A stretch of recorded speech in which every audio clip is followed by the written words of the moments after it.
നമ്മൾ കഴിഞ്ഞ സെഷനിൽ കണ്ട ഒരു പ്രധാനപ്പെട്ട കാര്യം എന്ന് പറയുന്നത് പോള് എന്താണ് സുവിശേഷത്തിന് വിഘാതം വരുത്തുന്നതായ യാതൊരു കാര്യത്തിലും ഇടപെട്ടില്ല. അതുകൊണ്ട് തന്നെ എത്ര കഷ്ടം സഹിച്ചിട്ടും കൊരിന്ത്യരിൽ നിന്ന് പണം ചോദിക്കാൻ അവർ കൊടുത്താടുന്നെ വാങ്ങിക്കത്തില്ലെന്നല്ല. പൗലോസാരുടെ പണം നിഷേധിച്ചതായിട്ട് അല്ലെങ്കിൽ വിശ്വാസികളായ ആളുകളുടെ പണം നിഷേധിച്ചതായിട്ട് കാണുന്നില്ല. പക്ഷേ അവരിൽ നിന്ന് പണം ചോദിച്ചു വാങ്ങിക്കാനായിട്ട് പോൾ ഇഷ്ടപ്പെടാഞ്ഞതിന്റെ കാരണം എന്താണെന്ന് അറിയാം. അത് സുവിശേഷത്തിന് വിഘാതം വരുത്തും എന്നുള്ള ഒരു കാരണം കൊണ്ട് മാത്രമാണ്. എന്നാൽ പോൾ ഇൻവെസ്റ്റ് ചെയ്തതെല്ലാം ആരിലാണ്? ജനങ്ങളിലാണ്. ജനങ്ങളിൽ ഇൻവെസ്റ്റ് ചെയ്തതുകൊണ്ട് പോളിന് അതിനിടയ്ക്ക് പണത്തിന് ആവശ്യമൊന്നും ഉണ്ടാകാതിരുന്നില്ല. പണത്തിന് ആവശ്യമുണ്ടായപ്പോൾ ദരിദ്രരായ മക്കദോന്യ സഭകൾ കൊടുത്തത് പോള് കൈ നീട്ടി സ്വീകരിക്കുകയും ചെയ്തു. ഇല്ല, ദരിദ്രരായ മക്കദോന്യ സഭ കൊടുത്തത് കൈ നീട്ടി സ്വീകരിച്ചു. കാര്യം മക്കദോന്യ സഭകളുടെ കൊടുപ്പിന്റെ ഒരു പ്രത്യേകത എന്താണെന്ന് ചോദിച്ചു കഴിഞ്ഞാൽ അവര് എല്ലായ്പ്പോഴും ആ പണം പൗലോസ് വാങ്ങിക്കുന്നത് അവരോട് പൗലോസ് കാണിക്കുന്ന ഒരു ഭാഗ്യം എന്നുള്ള നിലയിലാണ്, അല്ലെങ്കിൽ ഒരു ഔദാര്യം എന്നുള്ള നിലയിലാണ് പല സമയത്തും കാണുന്നത്. അവിടെ എഴുതിയിരിക്കുന്ന 2 കൊരിന്ത്യർ 8 അധ്യായത്തില് അതിന്റെ 3 വാക്യത്തിൽ വിശുദ്ധന്മാരുടെ സഹായത്തിനുള്ള ധർമ്മവും കൂട്ടായ്മയും സംബന്ധിച്ച് അവർ വളരെ താല്പര്യത്തോടെ ഞങ്ങളോട് അപേക്ഷിച്ചു, പ്രാപ്തി പോലെയും പ്രാപ്തിക്ക് മീതെയും സ്വമേധയാ കൊടുത്തു എന്നതിന് ഞാൻ സാക്ഷി. അവർ പറഞ്ഞൊരു വാക്യം ഇതാണ്: യെരുശലേമിലെ സഭകളില് ദാരിദ്ര്യം ഉണ്ടായപ്പോൾ ആ സഭകൾക്ക് വേണ്ടി പണം പിടിച്ചു കൊടുക്കാനായിട്ട് പോള് തീരുമാനിച്ചു. അങ്ങനെ പണം പിടിച്ച കൂട്ടത്തിൽ മക്കദോന്യ സഭകളോട് ശരിക്കും പറഞ്ഞു കഴിഞ്ഞാൽ കൊടുക്കാൻ വേണ്ടി പറഞ്ഞില്ല. കാര്യം അവർ പാവങ്ങൾ, അവരുടെ കയ്യിൽ ഒന്നുമില്ലല്ലോ എന്ന് വെച്ച് വാങ്ങിക്കാൻ ശരിക്കും അല്ലെങ്കിൽ അവരോടത് പറഞ്ഞില്ല. പക്ഷെ ആരോ ഒക്കെ പറഞ്ഞറിഞ്ഞു യെരുശലേമിലെ സഭയ്ക്ക് പ്രയാസമുണ്ടെന്ന്. അപ്പോൾ യെരുശലേമിലെ സഭയ്ക്ക് പണം കൊടുക്കുന്ന കാര്യത്തെക്കുറിച്ച് പോളിനോട് ഇവർ വന്നിട്ട് ചോദിച്ചു, ഞങ്ങളോട് എന്താ പാസ്റ്ററെ പറയാഞ്ഞ്, ഞങ്ങളും കൂടെ നിങ്ങൾ സഹകരിക്കാൻ സഹായിക്കണേ എന്ന് പറഞ്ഞ് എന്ത് ചെയ്തു? അവര് അപേക്ഷിച്ചെന്ന് എഴുതിയിരിക്കുന്നത്. നമ്മൾ കൊടുക്കുന്നത് എപ്പോഴും അങ്ങനെ ആയിരിക്കണം. അതായത് വാങ്ങിക്കുന്ന ആള് നമുക്ക് ചെയ്യുന്ന ഒരു വലിയ ഔദാര്യമാണ് അത് വാങ്ങിക്കുന്നത് എന്ന് ചിന്തിക്കത്തക്ക രീതിയിൽ. അതാണ് ശരിയായിട്ടുള്ള ക്രിസ്തീയമായ കൊടുപ്പെന്ന് പറയുന്നത്. അല്ലാതെ നമ്മൾ ഔദാര്യം ചെയ്യുന്നത് പോലെ കൊടുത്താൽ കർത്താവ് സ്വീകരിക്കത്തില്ല. കർത്താവ് സ്വീകരിക്കണമെങ്കിൽ സ്വീകരണത്തിലൂടെ കർത്താവ് നമുക്ക്, അല്ലെങ്കിൽ വാങ്ങിക്കുന്ന ആൾ നമുക്കൊരു ഔദാര്യം ചെയ്യുകയാണെന്ന് ചിന്തിക്കുന്ന ഒരു സ്റ്റേജാണ് ശരിക്കും ആവശ്യമായിരിക്കുന്നത്. കർത്താവിന് വേണ്ടി ചെലവാക്കാനും ചെലവാകുവാനും. ചെലവാക്കുക എന്ന് പറഞ്ഞാൽ നമുക്കുള്ളത് നമുക്ക് കൊടുക്കാനായിട്ട് കഴിയണം. എന്നിട്ട് അത് മാത്രം പോരാ. ചില ആളുകളുടെ ചിന്ത, ഞാൻ വല്ലതും കൊടുത്തേക്കാം, എനിക്ക് ചെലവാകാനും ചെലവായി പോകാനും ഒന്നും എന്നെ കൊണ്ട് പറ്റുകയില്ല. അതല്ല, കർത്താവിന് നമ്മളെയാണ് വേണ്ടത്. ആദ്യമായിട്ട് വേണ്ടത് നമ്മളെയാണ്. നമ്മളെ കൊടുക്കാതെ നമുക്കുള്ളത് കൊടുത്തിട്ട് കാര്യമൊന്നുമില്ല. പിന്നെ നമ്മളെ കൊടുത്തു കഴിഞ്ഞാൽ പിന്നെ നമുക്കുള്ളത് പ്രത്യേകിച്ച് കൊടുക്കുന്നെന്ന് പറയേണ്ട കാര്യമില്ല. കാര്യം നമുക്കുള്ളത് നാം തന്നെ അവന്റെ വകയാണെങ്കിൽ നമുക്കുള്ളതെല്ലാം ആരുടെ വകയാണ്? ദൈവത്തിന്റെ വകയാണ്. ജോൺ വെസ്ലി പറഞ്ഞൊരു വാക്യമുണ്ട്: earn as much as you can and save as much as you can and spend as much as you can for the kingdom of God. Earn as much as you can. വെറുതെ പണിയെടുക്കാതെ വീട്ടിൽ കുത്തിയിരിക്കരുത്. പണിയെടുത്ത് earn as much as you can and save as much as you can. പണിയെടുത്ത് പണം ഉണ്ടാക്കിയെന്ന് വെച്ചുകൊണ്ട് ആ പണം മുഴുവൻ തോന്നിവാസം കളയരുത്. Save as much as you can. എന്തിനാണെന്നറിയാമോ? So that we can spend for the kingdom of God. ദൈവരാജ്യത്തിന് വേണ്ടി സ്പെൻഡ് ചെയ്യാനായിട്ട് നമുക്ക് കഴിയും. അപ്പോൾ പണിയെടുക്കാതിരിക്കുന്നതിനെ വേദപുസ്തകം അംഗീകരിക്കുന്നില്ല. പണിയെടുത്ത് എനിക്ക് പണം ഉണ്ടെന്നും വെച്ച് തൂർത്തടിക്കുന്നതിനെ വേദപുസ്തകം അംഗീകരിക്കുന്നില്ല. എന്നാൽ സേവ് ചെയ്യുന്നത് ആർക്ക് വേണ്ടിയാണ്? സേഡ്ജി പറഞ്ഞ പോലെ 21ാമത്തെ തലമുറയ്ക്ക് വേണ്ടിയല്ല. ആർക്ക് വേണ്ടിയാണ്? ദൈവരാജ്യത്തിന് വേണ്ടി. We are saving it for the kingdom of God. ദൈവരാജ്യത്തിന് വേണ്ടി. അതാണ് ഇവിടുത്തെ പ്രധാനപ്പെട്ട കാര്യം. Because we invest in eternity. നമ്മൾ ഇൻവെസ്റ്റ് ചെയ്യേണ്ടത് എവിടെയാണ്? ഇറ്റേണിറ്റിയിലാണ്. ഇറ്റേണിറ്റിയിൽ ഇൻവെസ്റ്റ് ചെയ്യുന്നത് മാത്രമേ നിലനിൽക്കത്തുള്ളൂ. അത് ജനങ്ങളിലാണ് ഇൻവെസ്റ്റ് ചെയ്യേണ്ടത്. നമ്മൾ ലൂക്കോസിന്റെ സുവിശേഷം 16 അധ്യായത്തിൽ ആ ഭാഗം ഞാൻ ഓടിച്ചെന്ന് പറയുന്നതേ ഉള്ളൂ. എല്ലാം ഇപ്പം ഓടിച്ചു പറയാനേ പറ്റുള്ളൂ. അതിന്റെ 16 അധ്യായത്തിൽ നമുക്ക് കർത്താവ് പറഞ്ഞ ഒരു ഉപമ, നമുക്ക് എല്ലാവർക്കും അറിയാവുന്ന ഒരു ഉപമയാണ്. ഒരു കാര്യവിചാരകന്റെ കണക്ക് കർത്താവ് ചോദിച്ചിട്ട് അവൻ വളരെ ഷ്രൂഡായിട്ട് ഇടപെടുന്നതായ കാര്യം. പിന്നെ അവൻ ശിഷ്യന്മാരോട് പറഞ്ഞത്, ധനവാനായ ഒരു മനുഷ്യൻ ഒരു കാര്യവിചാരം ഉണ്ടായിരുന്നു. അവൻ തന്റെ വസ്തുവക നാനാവിധമാക്കുന്നു എന്ന് ചിലർ അവനെ കുറ്റം പറഞ്ഞു. അവനെ വിളിച്ച്, നിന്നെ കൊണ്ട് കേൾക്കുന്നത് എന്ത്? നിന്റെ കാര്യവിചാരകത്വത്തിന്റെ കണക്ക് ഏൽപ്പിച്ചു തരിക. നീ ഇനി കാര്യവിചാരകനായിരിക്കാൻ പാടില്ല എന്ന് പറഞ്ഞു. എന്നാളെ കാര്യവിചാരകൻ, ഞാൻ എന്ത് ചെയ്യേണ്ടു? യജമാനൻ കാര്യവിചാരകത്വത്തിൽ നിന്ന് എന്നെ നീക്കുവാൻ പോകുന്നു. കിളപ്പാൻ എനിക്ക് പ്രാപ്തിയില്ല, ഇരപ്പാൻ ഞാൻ നാണിക്കുന്നു. എന്നെ കാര്യവിചാരകത്വത്തിൽ നിന്ന് നീക്കിക്കളവാൻ അവർ എന്നെ തങ്ങളുടെ വീടുകളിൽ ചേർത്തുകൊള്ളുവാൻ തക്കവണ്ണം ഞാൻ എന്ത് ചെയ്യണു എന്ന് എനിക്ക് അറിയാം എന്ന ഉള്ളുകൊണ്ട് പറഞ്ഞു. പിന്നെ അവൻ യജമാനന്റെ കടക്കാരിൽ ഒരുത്തനെ വരുത്തി ഒന്നാമത്തവനോട്, നീ യജമാനൻ എത്ര കടംപെട്ടിരിക്കുന്നു എന്ന് ചോദിച്ചു. 100 കുടം എണ്ണ എന്ന് അവൻ പറഞ്ഞു. അവനോട്, നിന്റെ കൈച്ചീട്ട് വാങ്ങി വേഗം ഇരുന്ന് അത് 50 എന്ന് എഴുതുക എന്ന് പറഞ്ഞു. അതിനുശേഷം മറ്റൊരുത്തനോട്, നീ എത്ര കടംപെട്ടിരിക്കുന്നു എന്ന് ചോദിച്ചു. 100 പറ ഗോതമ്പ് എന്നവൻ പറഞ്ഞു. അവനോട്, നിന്റെ കൈച്ചീട്ട് വാങ്ങി 80 എന്ന് എഴുതുക എന്ന് പറഞ്ഞു. ഈ അനീതിയുള്ള കാര്യവിചാരകൻ ബുദ്ധിയോടെ പ്രവർത്തിച്ചതുകൊണ്ട് യജമാനൻ അവനെ പുകഴ്ത്തി. വെളിച്ച മക്കളെക്കാൾ ഈ ലോകത്തിന്റെ മക്കൾ തങ്ങളുടെ തലമുറയിൽ ബുദ്ധിയേറിയവരല്ലോ. അനീതിയുള്ള മാമോനെ കൊണ്ട് നിങ്ങൾക്ക് സ്നേഹിതന്മാരെ ഉണ്ടാക്കിക്കൊള്ളുവീൻ എന്ന് ഞാൻ നിങ്ങളോട് പറയുന്നു. അത് ഇല്ലാതെയാകുമ്പോൾ അവർ നിത്യകൂടാരങ്ങളിൽ നിങ്ങളെ ചേർത്തുകൊള്ളുവാൻ ഇടയാകും. അത്യല്പത്തിൽ വിശ്വസ്തനായവൻ അധികത്തിലും വിശ്വസ്തൻ, അത്യല്പത്തിൽ നീതികെട്ടവൻ അധികത്തിലും നീതികെട്ടവൻ. നോക്കുക, ഈ ഉപമയുടെ അർത്ഥം, ഇതിനകത്ത് ചില കാര്യങ്ങളുണ്ട്. യേശു കർത്താവ് പറയുന്ന ചില ഉപമകളുമുണ്ട്, പാരബിൾസും ഉണ്ട്, പാരഡോക്സസും ഉണ്ട്. പാരബിൾസ് എന്ന് പറയുമ്പോഴത്തേക്ക് അവിടെ ഉപയോഗിക്കുന്ന, അല്ലെങ്കിൽ അവിടുത്തെ ഒരു അലങ്കാരം എന്ന് പറയുന്നത്, അതുപോലെ നീയും ചെയ്യാൻ പറയുന്നതാണ് പാരബിൾസ്. എന്നാൽ അത് അങ്ങനെയാണെങ്കിൽ ഇത് എങ്ങനെയായിരിക്കും എന്ന് പറയുന്നതാണ് പാരഡോക്സസ് ആണ്. ഇവിടെ ഈ ഭാഗം വായിച്ചിട്ട് ആരും ചിന്തിക്കരുത് ഈ അനീതിയുള്ള കാര്യസ്ഥനെ ദൈവം അല്ലെങ്കിൽ അക്സെപ്റ്റ് ചെയ്യുന്നെന്ന്. അങ്ങനല്ല അതിന്റെ അർത്ഥം. അനീതിയുള്ള കാര്യസ്ഥൻ ബുദ്ധിയോടെ പ്രവർത്തിക്കൊണ്ട് അവനെ പ്രശംസിച്ചെന്ന് പറഞ്ഞിരിക്കുന്നത്. ഈ പ്രശംസിച്ചെന്ന് പറയുമ്പോഴും ഈ വേദപുസ്തകത്തിന്റെ ടോൺസ് ഉണ്ട്. ആ സംസാരിക്കുമ്പോൾ ടോണാണ് അർത്ഥമെല്ലാം മാറ്റിമറിക്കുന്നത്. പലപ്പോഴും ഈ ടോണാണ്. ഇപ്പൊ ഇവൻ ഇത് കാണിച്ചു കഴിഞ്ഞപ്പോഴത്തേക്ക് ഈ യജമാനൻ വന്നിട്ട് പറയുന്നൊരു കാര്യമുണ്ട്, കൊള്ളാവല്ലോടാ എന്ന് പറഞ്ഞു കഴിഞ്ഞാൽ വളരെ നല്ലതെന്നാണ് അതിന്റെ അർത്ഥം. ആണോ? നമ്മൾ ഒരുത്തിനോടൊരു കാര്യം പറയും, കൊള്ളാവല്ലോ എന്ന് പറഞ്ഞു കഴിഞ്ഞാൽ എന്താ അതിന്റെ അർത്ഥം? ആ ടോണിൽ പറയുന്നത് എന്താണ്?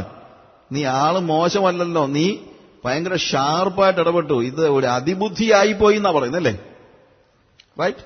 ഇവിടെ ഈ യജമാനൻ അവനെ പ്രശംസിച്ചെന്ന് പറയുന്നത് അവന്റെ ഈ കള്ളത്തരം അപ്രീഷിയേറ്റ് ചെയ്തെന്നല്ല പറയുന്നത്. പ്രത്യുത അവന് ബുദ്ധി ഉണ്ടെന്നുള്ളത് സമ്മതിച്ചു. എന്താണ് അവന്റെ ബുദ്ധി? അവന് മനസ്സിലായി, ഇനിയും കുറച്ച് നാളുകൂടെ ഞാൻ ഈ യജമാനന്റെ കൂടെ ഉള്ളൂ. ഇനി ഈ യജമാനന് വേണ്ടി പണിയെടുത്തിട്ടും യജമാനനെ വേണ്ടി നിന്നിട്ടും ഒന്നും നേടാനില്ല. അതുകൊണ്ട് എന്ത് ചെയ്യണം? എന്നെ പുറത്താക്കി കഴിഞ്ഞാൽ ഇനി ഞാൻ ജീവിക്കേണ്ടത് പുറത്താണ്. അന്നേരം എനിക്ക് സ്നേഹിതന്മാർ വേണം, അല്ലെങ്കിൽ എന്നെ സഹായിക്കാൻ അവിടെയാണ് എനിക്ക് സ്നേഹിതന്മാരെ വേണ്ടത്. അപ്പൊ അവൻ മനസ്സിലാക്കിയ ഒരു കാര്യം, എന്റെ ഇവിടുത്തെ സമയം കുറച്ചേ ഉള്ളൂ, കൂടുതൽ സമയം പുറത്താണ്, അല്ലെങ്കിൽ ഈ യജമാനന്റെ ഫാമിന് പുറത്താണ് ഇനി അവൻ താമസിക്കാൻ പോകുന്നത്. അതുകൊണ്ട് അവൻ കൂടുതൽ സ്നേഹിതന്മാരെ പുറത്തുണ്ടാക്കാൻ നോക്കി, ഇൻസൈഡിൽ ഉണ്ടാക്കുന്നതിനേക്കാൾ.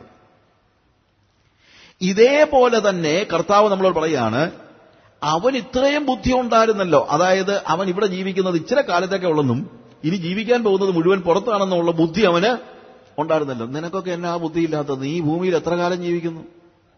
ഇത്ര കാലമേ ജീവിക്കുന്നുള്ളൂ. പക്ഷേ ഈ ലോകത്തിന്റെ എന്താണ്, വിളിച്ച മക്കളെക്കാൾ ബുദ്ധിയേറിയവരാണ് ഈ ലോകത്തിന്റെ മക്കൾ. അവർക്ക് ഇത്രയും ബോധമുണ്ട്, ഞാൻ കുറച്ചു കാലത്തൊക്കെ ഇവിടെ ജീവിക്കുന്നുള്ളൂ, ഇനിയിപ്പോ ജീവിക്കാൻ പോകുന്നത് മുഴുവൻ എവിടെയാണ്?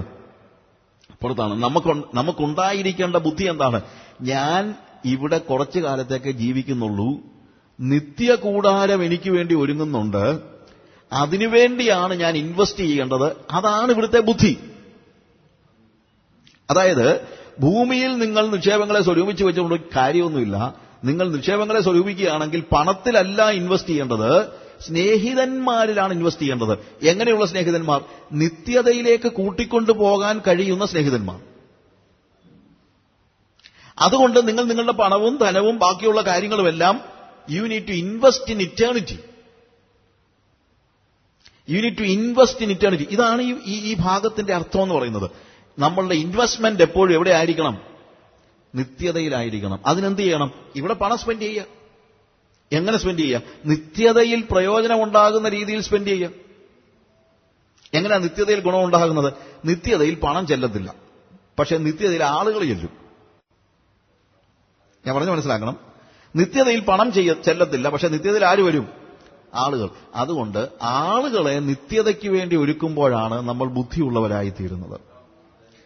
കാരണം അത് അവസാനിക്കുമ്പോൾ, പണം തീരുമ്പോഴല്ല, നമ്മുടെ ജീവൻ അവസാനിക്കുമ്പോൾ, നമ്മൾ നിത്യതയിൽ ചെല്ലുമ്പോൾ നമുക്കവിടെ അനേക ആളുകൾ കൂട്ടുകാരായിട്ട് വേണം. നിത്യതയിൽ അവരെന്നെ കാണുമ്പോൾ പറയണം, അയ്യോ സാജു അന്ന് എന്നെ കാറെ കയറ്റിക്കൊണ്ട് മീറ്റിങ്ങിന് പോയില്ലേ, അന്ന് ആ മീറ്റിങ്ങിന് വന്നപ്പോഴാ ഞാന് കർത്താവിനെ അറിഞ്ഞത്. അയ്യോ ബ്രദറെ, അന്ന് ആശുപത്രിയിൽ ഞാൻ കിടന്നപ്പോൾ എന്നെ വന്ന് കണ്ട് എനിക്ക് മരുന്നിന് പൈസ ഉണ്ടോ എന്ന് ചോദിച്ച് ആ മരുന്നിന് പൈസ തന്നതില്ലേ. അയ്യോ അന്ന് ഞാൻ മനസ്സിലാക്കി ഇയാൾ വെറുതെ പ്രസംഗിക്കുമൊന്നുമല്ല, ഇയാളുടെ ഹൃദയത്തിലൊരു സ്നേഹമുണ്ടെന്ന് എനിക്ക് മനസ്സിലായി. അന്നാ ഞാൻ വാസ്തവത്തിൽ ക്രിസ്ത്യാനിത്വത്തെക്കുറിച്ച് ഒന്നുകൂടെ ഒന്ന് ആലോചിക്കാൻ തുടങ്ങിയത് ബ്രദറെ. ഞാൻ പണം സ്പെൻഡ് ചെയ്യുന്നു, എന്റെ സമയം സ്പെൻഡ് ചെയ്യുന്നു. അല്ലെങ്കിൽ ഒരു അമ്മച്ചി പറയുന്നു, മോനെ അന്ന് ഞാൻ ആ റോഡ് കടക്കാൻ വേണ്ടി പോയപ്പോഴത്തേക്ക് ഞാൻ താഴെ വീഴാൻ തുടങ്ങിയതാ, കുഞ്ഞെന്നെ വന്ന് എന്റെ കയ്യിലെ ബാഗും വാങ്ങിച്ച് അപ്പുറത്ത് കയറ്റി വിട്ടില്ലേ. അപ്പൊ ഞാൻ ചിന്തിച്ചു, ഇക്കാലത്ത് എങ്ങനെയായി ഇങ്ങനെയുള്ള പിള്ളേരുണ്ടോ? അതുകൊണ്ട് അന്നേരം എന്നോട് പറഞ്ഞില്ലയോ യേശുവിന്റെ കാര്യം? അന്നാ ഞാനിതൊക്കെ ആലോചിക്കുന്നത്. അങ്ങനെ നമ്മൾ സ്പെൻഡ് ചെയ്യുന്നതെല്ലാം നമുക്കെന്താകും? നിത്യതയിൽ സ്നേഹിതന്മാരാകും. നിത്യതയിൽ.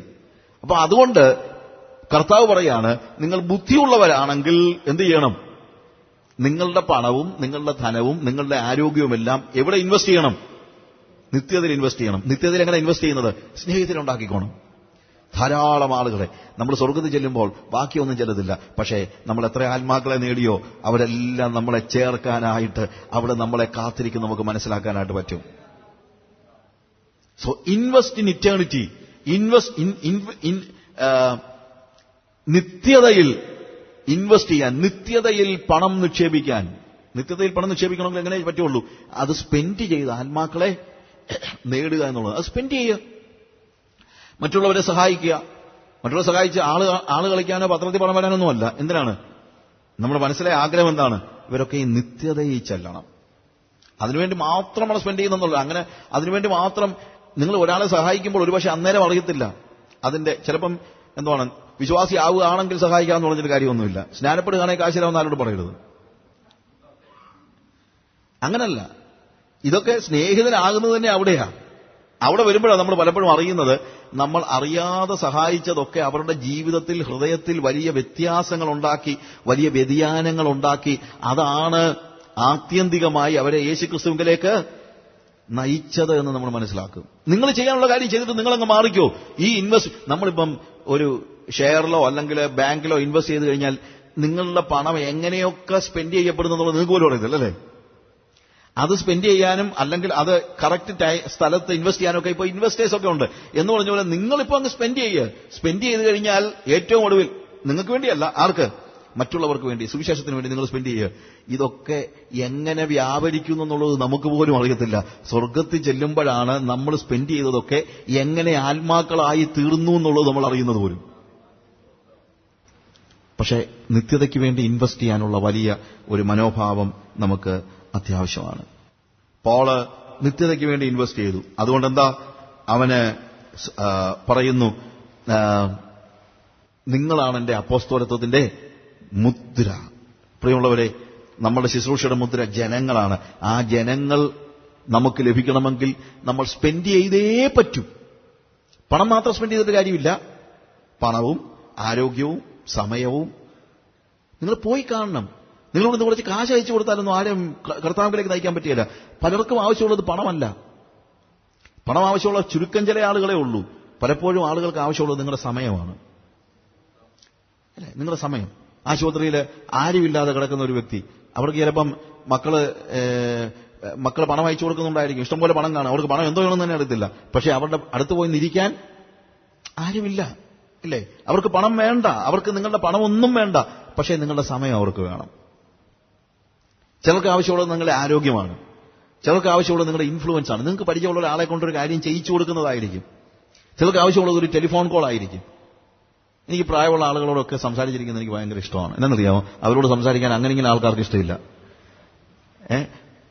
17 ഇയർ ഉള്ള ഒരു പെങ്കൊച്ചും 70 ഇയർ ഉള്ള ഒരു വല്യമ്മച്ചിയും ഇരിക്കുകയാണെങ്കിൽ നിങ്ങൾ ആരോട് സംസാരിക്കാനായിരിക്കും പെട്ടെന്ന് ഇഷ്ടപ്പെടുന്നത്? 17 വയസ്സുള്ള ഒരു കൊച്ചും 70 വയസ്സുള്ള ഒരു അമ്മച്ചിയും ഇരിക്കുമ്പോഴത്തേക്ക് നാച്ചുറലി നമ്മൾ ചെന്ന് ഹായ് എന്ന് പറഞ്ഞ് നമ്മൾ ആരുടെ അടുത്തോടെ ചെല്ലുന്നത്? കൊച്ചിന്റെ അടുത്ത് സംസാരിക്കാൻ ഇഷ്ടംപോലെ ആൾക്കാരുണ്ട്, പക്ഷെ ഈ അമ്മച്ചിയെ നോക്കാൻ ആരുമില്ല. അപ്പോൾ ആർക്കാണ് ആവശ്യമായിരിക്കുന്നത്? ആരും സഹായിക്കാൻ സംസാരിക്കാൻ ഇല്ലാത്തവരോട് വേണം സംസാരിക്കാൻ, അല്ലേ? അല്ലാതെ ആരും സംസാരിക്കാൻ കൊതിക്കുന്ന ആളുകളുടെ അടുത്ത് പിന്നെയും നമ്മൾ ചെന്ന് സംസാരിച്ചിട്ട് ആവശ്യമൊന്നുമില്ല. അവർക്ക് ഇഷ്ടം പോലെ ആൾക്കാരുണ്ടാവും. പക്ഷെ അങ്ങനെയുള്ള കഷ്ടപ്പെടുന്നവരായ ആളുകൾ, പ്രയാസപ്പെടുന്ന ആളുകൾ, അവർ പറയുന്നൊന്ന് കേൾക്ക്. പലപ്പോഴും പ്രായമുള്ളവർക്ക് അവർ പറയുന്നൊന്ന് കേട്ടാൽ മതി, അല്ലാതെ തിരിച്ചൊന്നും മറുപടിയൊന്നും പറയണമെന്നൊന്നും യാതൊരു ഒന്നുമില്ല. കേട്ടോണ്ടിരുന്നാൽ മതി. ഒരു നല്ല കേൾവിക്കാരനാകാൻ, ഒരു നല്ല കേൾവിക്കാരിയാകാൻ കഴിയുന്ന ഒരു വലിയൊരു ഭാഗ്യമാണ് കേട്ടോ. അത് തന്നെ വലിയൊരു ഇൻവെസ്റ്റ്മെന്റാ. ഹല്ലേലൂയ. നമ്മുടെ വാക്കുകൾ ആവശ്യമുള്ളപ്പോൾ വാക്കുകൾ കൊടുക്കുക. ആവശ്യമുള്ളപ്പോൾ സാന്ത്വനത്തിന്റെ വാക്കുകൾ ആവശ്യമുള്ളപ്പോൾ ഒരു ചെറിയ വാക്ക് മതി. പലപ്പോഴും നമ്മൾ പറയുന്ന ഒരു വാക്ക് അവരെ ആത്യന്തികമായി നിത്യതയിൽ എത്തിച്ചെന്നിരിക്കും. നമുക്കറിയാൻ പറ്റില്ല. സ്പെൻഡ് ചെയ്യാണ്. When we spend words in its proper way, you are investing it in eternity. സ്വർഗത്തിൽ നിങ്ങൾ ഇൻവെസ്റ്റ് ചെയ്യുകയാണ്.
സ്നേഹം നിറഞ്ഞേശു ചൊല്ലി